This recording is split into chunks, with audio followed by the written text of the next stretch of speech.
company. We are from Karshan Events. My name is Christian and my wife is Carmela, so that's why it's Karshan.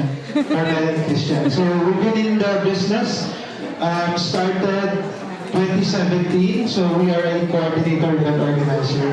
So we mostly cater for weddings, baptismal and birthdays, and technically all kinds of events. And thank you for inviting us here, ma'am.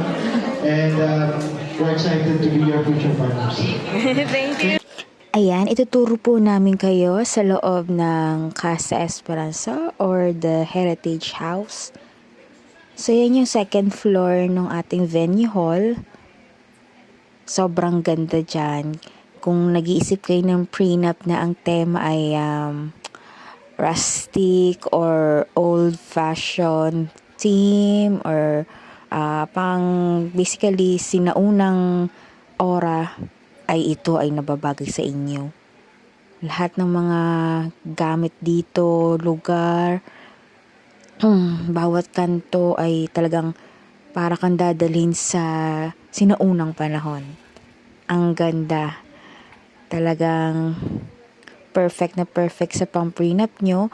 Then, idiretso na natin sa first floor. Doon na tayo mag-celebrate din ng inyong weddings, ng inyong pwedeng sa debut, kiddie party, birthdays. And this is for intimate weddings. Kasya dyan ang 100 packs. Napakaganda sa labas.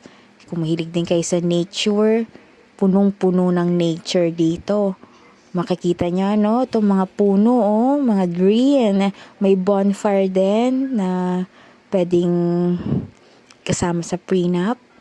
And guys, meron din ditong room para sa ayusan kapag ka nagpi-prenup, bihisan. Ito yung loob ng ating venue hall. Si Miss Sasha, kilig ako.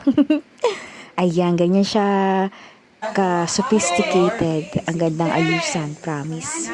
Ayan na, magpa-fireworks na tayo. Para sa send-off,